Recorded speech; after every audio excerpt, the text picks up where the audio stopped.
Para mim, uma grande vitória do Atlético contra o Vasco da Gama. Acho que a gente tem que entender que é um jogo de Copa, é um jogo duro, que esse Vasco da Gama é um time difícil de ser batido. O Paiva deu uma casca para esse time, né? Os caras brigam, bate, dá carrinho. É claro que a diferença técnica é grande, mas num jogo de Copa, uma vitória dessa que o Atlético teve, e é importante um fator não ser descartado, né? A quantidade de confrontos decisivos que o Atlético tem jogado e a exigência física e psicológica que tem também em cima desses caras. Para mim, uma baita vitória o Atlético conquistou ontem, Edu. Você não tenha dúvida. A vantagem ela é mínima no placar, mas ela é imensa. Essa vantagem que o Atlético leva para o Rio de Janeiro, para o jogo da volta diante do Vasco da Gama. Se você pegar o mês de outubro do Atlético e comparar com o mês de outubro dos seus adversários nas Copas, o Atlético sai atrás.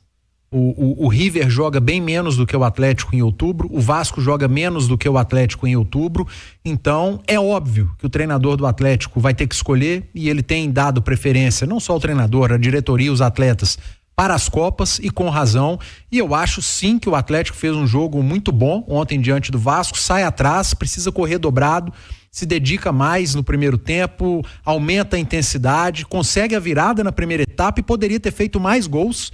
Talvez aí esteja a frustração de alguns torcedores, mas o torcedor pode ficar frustrado porque ele viu o Atlético criando e poderia ter levado para o Rio uma vantagem ainda maior, só que ganhou o jogo, cara. Você começa um mata-mata, um confronto equilibrado, perdendo por 1-0 com 13 minutos e 49 minutos depois você está ganhando por 2-1, joga o segundo tempo inteiro e o Atlético tem chance na segunda etapa também, né? Aquela cabeçada do Batalha, livre, o Atlético poderia ter feito 3-1. Foi uma boa atuação, de uma boa sacada do treinador, colocando o Arana jogando como um meia. O Milito foi buscar, ele teve o cuidado de buscar no Atlético do Sampaoli a função que o Arana fez. E o Arana falou sobre isso na zona mista, né? Então é um cara que tem estudado o passado recente do Atlético para trazer soluções para o presente, e ele conseguiu achar no Atlético do Sampaoli uma solução para esse jogo diante do Vasco, tendo o Arana como um meia, abrindo o Rubens pelo lado do campo, cara, e deu certo. Os 2 gols do Atlético saíram dos pés do Arana, e uma jogada no início do segundo tempo, enquanto o Arana estava em campo também, uma tabela, Arana por dentro, Rubens por fora, o cruzamento que o Léo Jardim, que foi o melhor jogador do Vasco em campo, acabou cortando. Então, o torcedor pode comemorar sim, porque é uma grande vantagem. Quero falar mais do Milito daqui a pouquinho também, mas quero notícia primeiro. Rafael Leal tá na área, tudo bem, Leal? Boa noite. Boa noite, Cirilo, boa noite, ouvintes da turma do bate-bola. Pois é, no seu destaque você estava falando sobre os laterais do Galo, e é o principal assunto do dia, quando o sinal eletrônico da Itatiaia marca 6h45, faltando 15 minutinhos para 7, o Galo realizou aquele trabalho regenerativo hoje lá na cidade do Galo. E o Lianco saiu de campo extenuado, mas foi só uma questão de cansaço. Não está muito acostumado com essa função, falou que saiu porque não estava realmente aguentando ficar mais em campo. Quanto ao Guilherme Arana, saiu sentindo um incômodo no pubis, foi para o trabalho regenerativo, mas direcionado à fisioterapia. Pensando que ele servirá à seleção brasileira em breve, nesses 2 jogos de data FIFA, acredito que eles segurem o Guilherme Arana para o jogo do fim de semana contra o Vitória, até mesmo para dar esse descanso para o atleta, que também se entregou bastante em campo. Sobre o outro lateral, se um tá no DM, nesse trabalho de fisioterapia, quem está no trabalho de transição é o Renzo Saravia. Ele que estava tratando uma lesão na coxa direita, já realiza esse trabalho de transição. Em breve pode estar à disposição do técnico Gabriel Milito. No DM ainda estão o atacante Alisson, fazendo esse trabalho de transição, e o Zarate com o Bernard continuam na fisioterapia, porque as lesões são mais recentes e ainda não estão disponíveis para esse trabalho de transição, viu, Cirilo? Boa, Leal, o Saravia retornando, um cara que foi fundamental e continua sendo fundamental para esse elenco do Atlético, né, Edu? E o que é curioso, né? A solução encontrada pelo Milito fez com que a turma nem lembrasse da lesão do Saravia nesse momento, porque o Lianco entrou e jogou muito bem. O que eu queria falar sobre o Milito, eu ia falar ontem no pós-jogo, acabou que tivemos entrevistas, zona mista, enfim, acabou passando esse assunto. Eu acho que isso é um pouco culpa nossa também, não só nossa, mas acho que faz parte da cultura do futebol brasileiro. Nós precisamos sempre cobrar pela longevidade dos trabalhos aqui. O Milito teve uma fase no Atlético de dificuldade, onde o time oscilou e oscilou bastante, onde ele parecia estar enfrentando dificuldades dentro do trabalho dele de inovar, de procurar soluções, de buscar alternativas, de jogar de uma maneira diferente. Com o tempo, com o retorno de jogadores, com a recuperação, com caras que estavam em seleções voltando, aos poucos ele conseguiu encontrar, trouxe um Atlético mais diversificado na sua maneira tática, digamos assim, e um Atlético até jogando de diversas maneiras também. Eu acho que nós precisamos, com urgência, trazer para a maior parte dos nossos discursos a necessidade que nós temos aqui de cobrar a longevidade, né? Não dá para ficar pensando que um mês, 3, 4 semanas de oscilação, tem que acabar o trabalho, jogar fora, porque o Atlético, caso optasse por esse caminho, muito possivelmente até acrescentaria, intensificaria o verbo.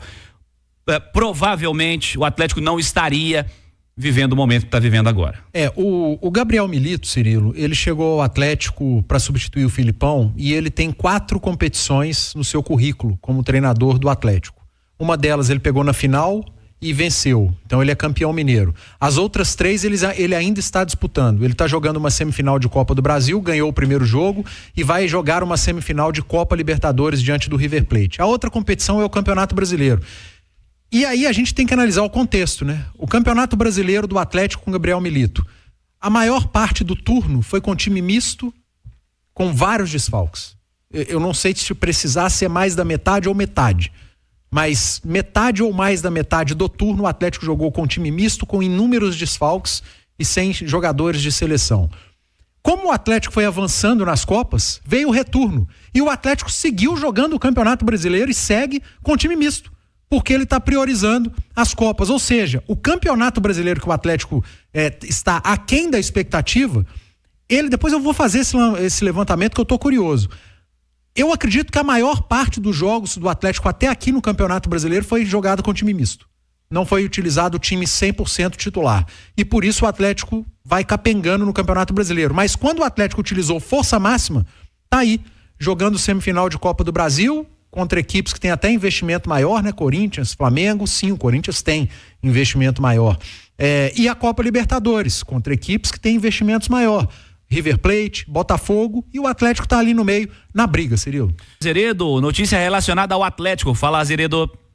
Alô, João Vitor Cirilo, alô, você ligado aqui na turma do Bate-Bola nesta quinta-feira. Eu falo de volta aqui do Fórum SAF, na região centro-sul de Belo Horizonte. Hoje pela manhã falamos com o Alexandre Matos, aqui na Itatiaia, no Rádio Esportes. Ele falou sobre o jogo do Cruzeiro e agora vamos trazer aqui na turma do Bate-Bola o presidente do Atlético, Sérgio Coelho, que deu uma entrevista que está no nosso YouTube, @Itatiaia Esporte, aqui na Itatiaia. E dentre vários assuntos, falou sobre um assunto importante: gramado da Arena MRV. Será que temos novidades? Fala com a gente, Sérgio Coelho. Estamos nos estudos finais, né? Eu defendo o campo sintético, porque a gente busca uma solução definitiva.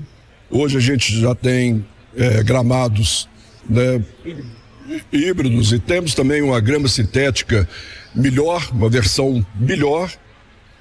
Diversos campos já, né, tem campo grama sintética, como o próprio Engenhão, né, que hoje é o melhor gramado sintético, e a grama sintética também nos dá a oportunidade da gente fazer shows, que é uma outra fonte de renda, né? Então eu particularmente defendo grama sintética. Estamos, né, nos estudos finais. É uma decisão que é da SAF, muito do Bruno Musi, né? Mas como a gente trabalha sempre conversando e dividindo os assuntos, né, debatendo os assuntos, então acredito que deve ser sintético e é o que eu defendo. Tá então o Sérgio Coelho falando com a gente aqui na turma do Bate-Bola. E você confere, como eu disse, esta entrevista e tantas outras aqui do Fórum SAF no nosso YouTube, @Itatiaia Esporte, e também várias matérias do nosso portal itatiaesporte.com.br. Tá certo, João Vitor Cirilo? Certo, Azeredo. Rafael Leal. Turma, seguinte, ó, quem quiser acompanhar o jogo contra o Vitória no sábado, 4:30 da tarde, ainda tem ingressos disponíveis lá no site do Galo na Veia. O Galo colocou ingressos a partir de R$30 para o sócio torcedor. Para essa partida, o sócio GNV da Massa, que é aquele que é gratuito, o sócio terá 50% de desconto no preço, né, na compra de um ingresso, e será permitida também a venda de 4 ingressos adicionais por sócio, claro, mediante a disponibilidade, viu, Cirilo? Boa,